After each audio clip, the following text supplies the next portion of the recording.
Peggy 18.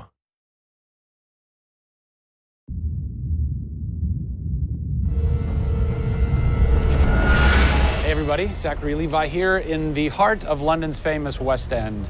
Behind me is BAFTA, the British Academy for Film and Television Arts. Why are we here? Excellent question. For starters, Tomb Raider, the series, has garnered a lot of love and accolade from BAFTA over the years. Some of the key players on Crystal's dev team are BAFTA LA members. And to top it all off, legendary video game composer Jason Graves is a BAFTA winner. We're going to catch up with him in just a bit, but first, a little trip to Raleigh, North Carolina, where we go behind the scenes at Jason's recording studio. These are the final hours of Tomb Raider.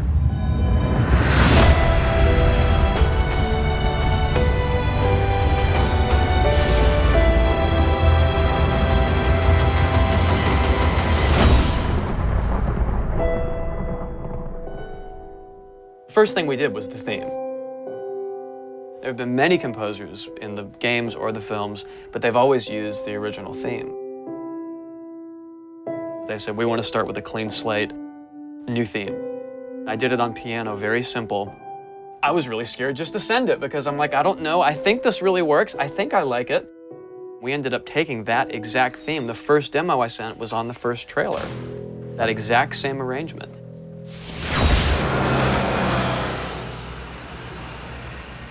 So, Jason, currently you're working on this reimagining of Tomb Raider. When you're taking on a new project, what are the things that attract you to that project?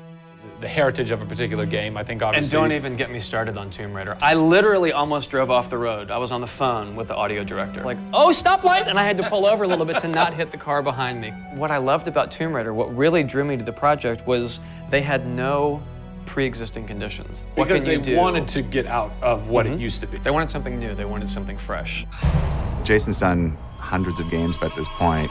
He was an easy choice for us to go with on paper because he has such great experience. I listened through a lot of different material from a lot of different composers. I was really taken by how well he did the intimate stuff. The textures and the real, intimate and vulnerable bits that we needed to highlight in the game were a great match for us. What is square one for you when you start wrapping your head around it going, this is where I feel like this world is going to exist? Main theme, call me old-fashioned. Then it was a matter of finding out what kind of percussion would work. And always going back to the melody and the theme, because that's kind of the heart of the game. The most signature thing that we need to get right is Lara's theme. One of our big goals was that it can be used in any emotional context. What does it sound like? High action.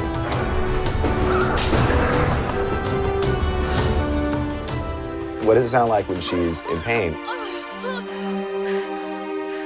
For music, the gameplay and the concept art, especially with the scavengers and kind of the shanty town, corrugated metal, how everything's kind of this amalgam of different stuff that they found on the island. I was like, that's what I want the music to sound like.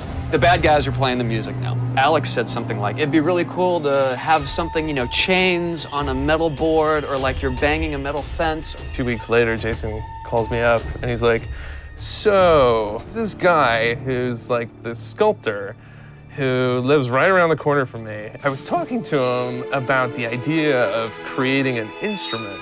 And I'm like, that sounds completely insane. We have to do that. Tackling the score to one of the most iconic franchises in the world brought a unique challenge. How best to capture the emotional timbre of the characters and island in music? People, I give you the instrument.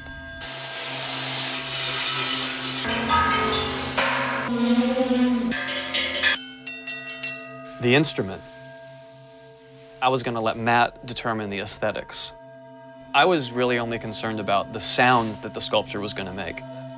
Matt built this, which looks pretty much exactly like Laura's original homemade bow in the game. There's different timbres based on different materials, metal, glass.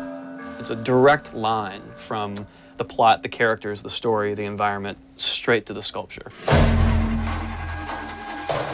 We always wanted the island to have that character in itself. Creating an instrument gave it this unique identity. It's got a voice. Yeah. The very beginning of the game is nothing but the instrument.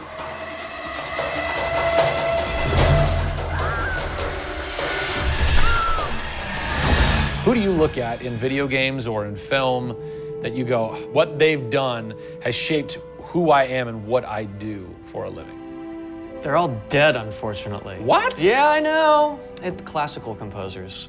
All classical? Yeah, I'm kind of going directly back to the source. Yeah. Prokofiev's, Tchaikovsky. Even for some of the scary stuff, you've got Penderecki, who's a Polish composer. Actually, he's still alive. It kind of goes back to ballets or opera, which is kind of the precursor to film and video games. You know, they were telling a story. Yeah. And that's what I love about that music. It tells a story. Even if you don't know the plot, you can listen to it. And film music's the same way. It's tough with games to do things that are subtle.